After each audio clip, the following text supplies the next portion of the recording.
Well, good morning. Pastor Greg here, Faith Lutheran Church, Harvey, North Dakota, coming to you midweek with my quick check-in and short devotion. Glad you're spending some time with me. Thanks for being here with me. It's always a good opportunity for us to connect in a digital way. But of course, my phone is always available, as well as all the other ways you can contact me. I'm always happy to stop for a minute and chat with you with regards to whatever you're looking for. So welcome this morning, or I guess it would be this afternoon if you're watching it this afternoon, or maybe this evening or next evening, but you get the idea. So, well, I guess the big thing here this week is really the start of our education programming.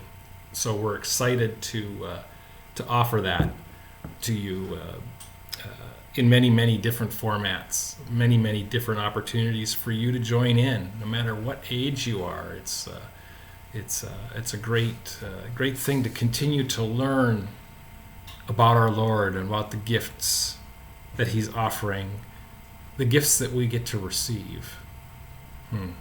Yeah, good stuff. Anyway. So just so you kind of get a gist of what's available, the Women of the Word, I think they meet on the third Wednesday at 1:30. That's any woman who wants to join them. They do a Bible study and they fellowship. Men's group meets the third Thursday at 7 a.m. We're kind of early birds, I guess. I don't know. That's when we wanted to meet, so that's when we meet. So that's at 7 a.m. third Thursday of every month. We typically are working through a particular book of the Bible, but you don't really need to be at every one. Join when you can. Light breakfast is always served. And when I say light breakfast, I mean it's probably carb-loaded muffins and things like that. Then on Wednesday evenings, our Wednesday evening Bible school has started up. And so that's for anyone through age 4 through the 12th grade. We break the kids up into various groups, a couple lower level. The middle school group is by itself and the senior high is by itself. We all work on various different programming, so, hopefully it doesn't get redundant. But then again, learning about what Jesus has done for us shouldn't become redundant, should it? So join us. You don't need to sign up or anything. Just show up. I know we have a registration process, but that's okay. So then, so that's 4th through 12th grade, and there's some talk about an adult group. Maybe not every Wednesday, but maybe every other Wednesday. We'll see. Once I know for sure, I'll let you know, and you'll be an opportunity. But the other thing is that we offer a meal on Wednesday evenings at 6 o'clock. So join us for that meal if you would like. Also, if you would like to provide that meal, whether you just provide it and we serve it, or the leaders serve it, or if you want to provide it and serve it, that would be extremely helpful, so that the leaders don't have to spend time after they're done cleaning up. Then at 6:30 we'll have a worship service. Again, that worship service is open to anybody who wishes to join in. So if you can't make it to Sunday worship, join us on Wednesday evening. Be a little different than our Sunday morning service. So generally, it'll be 4 songs, maybe 5 songs. We haven't formatted it real well. There'll be some prayer time, and then also an opportunity for a short message. So, and if you'd like to deliver that message, just let me know. So that's what we're doing, and then from 7 to 8, then that's our normal class period time. So join us in any of those. If you could help, that would be absolutely wonderful. It's a big time commitment for a few people. So if we had some more people, the time commitment could become less. And they would be very thankful for that, the Faith Builders team. So that's kind of what's going on. Worship continues at 10:30 in the morning on Sundays, and then that's another one, on Sunday morning at 9:15. So an hour and 15 minutes before worship starts, we begin to gather for an adult forum. Now, when I say adult forum, that doesn't mean kids can't come. And it's a roundtable discussion of the texts for the Sunday. So if you read the texts before you get there, then you can have a great conversation. If you don't read the text before you get there, That's okay. We'll read them and then also talk about them. So that's really where and what it is that we need to do. So we look forward to seeing you that morning. Very casual. The coffee is served, and if there's any treats, they'll be out too. I think that's all I have to say about that. So the texts for Sunday are interesting, and I'm going to just touch on all of them. So in my descriptive, I'll put all the texts when I post this to the YouTube channel, so you can read them. You can stop now and read them, or if you want to just plow through with me. They're just, I mean, and I'm so early in my message process for some reason. Probably because I'm preparing for school this weekend, so that's taken up a little bit more of my time than usual. Not a big deal. Anyway, here we are. The texts all talk a little bit about your voice, proclaiming, what to do with it, all those kind of things. And so I've picked 4 verses or 1 verse from each texts for Sunday to kind of get my mind moving as to where I want to take this message for Sunday.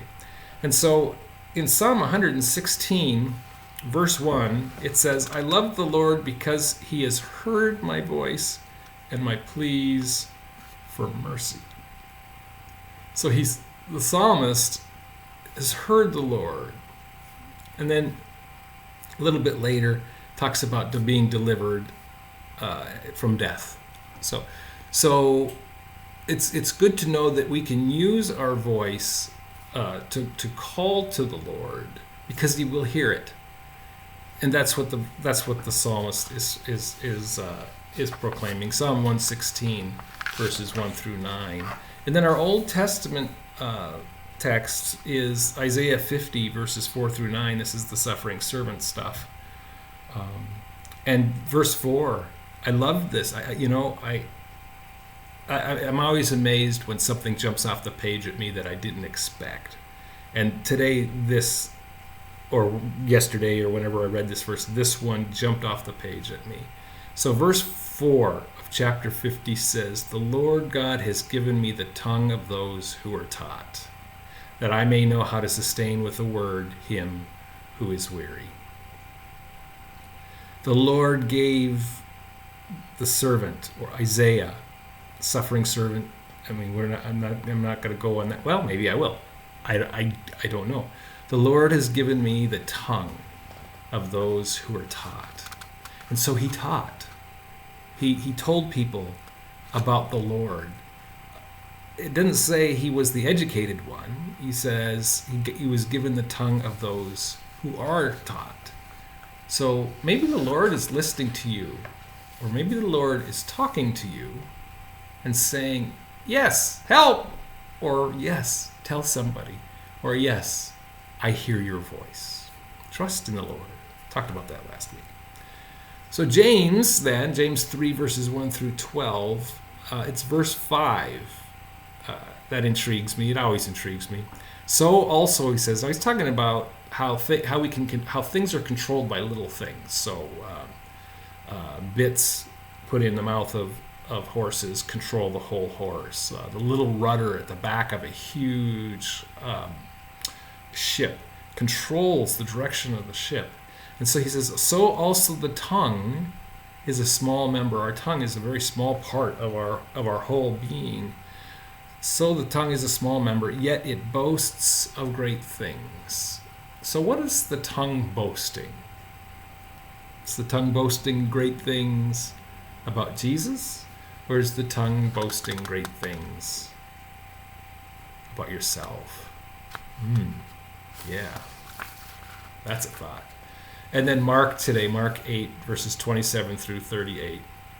And it's mostly just the first part that kind of fits in with this thought process that I'm having today. Jesus asks his disciples, "Who do people say that I am?" And then this is where verse 29 is where I'm at. And then Jesus asks his disciples, but who do you say that I am? Peter answers, he says, you are the Christ. So Peter, in other parallel texts on this, Jesus says that you didn't learn this on your own, that you didn't figure this out, that this was given to you. So jump back to that Isaiah text where God has given him the mouth of a teacher kind of idea. And here we have Peter saying, you are the Christ, proclaiming. So we've got proclaiming going on, we've got confessing going on, and we have listening going on. So there's lots of things. So it's this whole mouth idea for me is where I am at, and I don't know where I'm going to go 100% with it, but I have some ideas. I have some paths, and it's always intriguing to me when I sit and I listen to the Lord where He takes me.